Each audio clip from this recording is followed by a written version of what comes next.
Thanks very much for your time, Treasurer, as always. The Labor Party said you should have just kept JobKeeper in place, dialed it down and then dialed it back up when needed. Given you're back to the level that JobKeeper was anyway, why didn't you just do that? Well, the Labor Party was wrong yet again, suggesting that JobKeeper should be continued indefinitely. As you know, when we ended it after the March quarter, Kieran, we saw the unemployment rate fall to its lowest in more than a decade at 4.9%. JobKeeper was costing more than $2 billion a month. The advice from Treasury was very clear. It was starting to distort the labour market. The labour market needed to find its right level. We needed to empower workers to move more freely across the economy. So JobKeeper did its job. 3.8 million people received the payment. It cost the taxpayer $90 billion, but it's been part of the strong rebound that we saw in the Australian economy. We're now in a different set of circumstances. We've got a lockdown in one state today, namely New South Wales, our biggest state. And we've got a set of payments, both for businesses and for households, that are targeted and that are temporary and that are scalable and can be delivered very quickly to those areas of need. And around 1 million payments have already now been processed by Services Australia at a cost of around $500 million. And we know that some payments have been delivered as soon as 40 minutes after the application, and more than 90% of people are doing it online. Okay. And today's announcement, where we've scaled up the business payments to a turnover of $250 million, will see around 500,000 eligible businesses for these payments, employing over 3.3 million workers. Will you keep going with the support if this gets worse? We know that the Premier says the lockdown is at least until August 28 in New South Wales.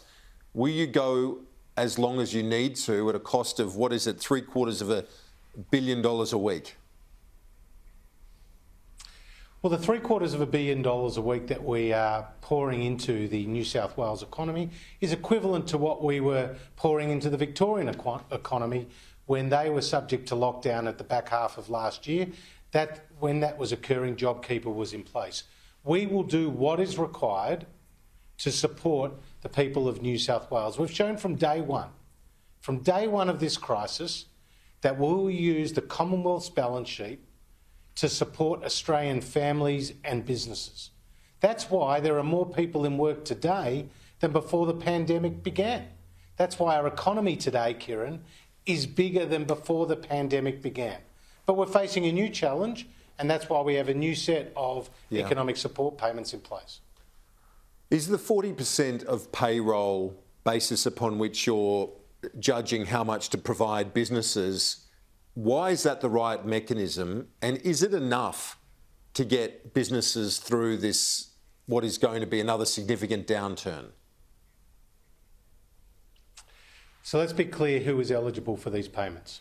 If you have a turnover of between $75,000 and now $250 million, you are eligible for a payment that varies between $1,500 a week and now $100,000 a week. Now, it's capped, that $100,000 is capped at 40% of your payroll. So if you are a business, 40% of your payroll being picked up by the federal government is not insignificant. And if you couple that with the income support payments that we're providing to workers who have lost from between 8 and 19 hours a week, they get now $450 a week. If they've lost 20 hours or more a week, they get $750 a week. There's significant payments to both the employees and their businesses, and those businesses have fixed costs like rent, like electricity, water bills, other maintenance expenses. So these payments are designed to work in tandem. I think there's a significant amount of money, and it's on top of what also the state government is providing.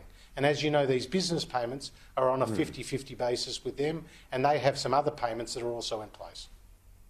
Do you fear that a double-dip recession is now inevitable with our largest city and state economy facing this prolonged lockdown? Well, Kieran, I won't be surprised if the September quarter goes negative, and that's just a fact of seeing our largest two states in lockdown for considerable periods. How we go in the December quarter, which would need to be negative again if we were to go into another recession, will largely depend on how successful New South Wales is in getting on top of this virus. And we're doing everything we can to support the people of New South Wales to get on top of this virus. And we hope that the extended lockdown goes only as long as Gladys Berejiklian announced today. But we don't know what's around the corner. But what I do know from the previous lockdowns and from the previous months of this pandemic is that when we suppress the virus, the economy bounces back strongly. It's enormously resilient. The economy outperformed even the most optimistic expectations of both Treasury and the Reserve Bank.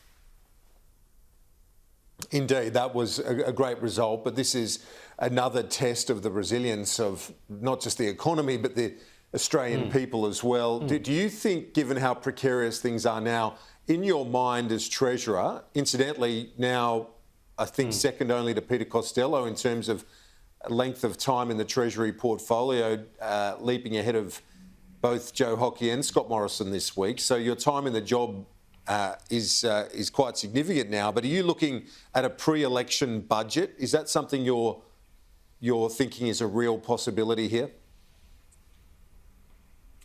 Well, the first thing to say is the time in the job is not really the barometer. The barometer is what you do in the job. And we have helped steer Australia through the most difficult time since the Second World War economically. And we've faced a once-in-a-century pandemic, and it's been the greatest economic shock since the Great Depression.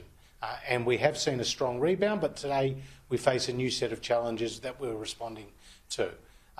In terms of more generally, I mean, I think that the economy is well placed. I think that we have put it in a position where household and balance sheets have been strengthened since the start of this pandemic, and we are resilient in the face of new challenges. How likely is a pre-election budget? Well, again, the timing of the budget is related to the timing of the election, and the timing of the election is a matter for the Prime Minister. So if you or I were to speculate on a date for the budget, it would be purely that speculation, because it will depend on when an election is chosen. Okay. Josh Frydenberg, thanks for your time. Appreciate it. Always a pleasure.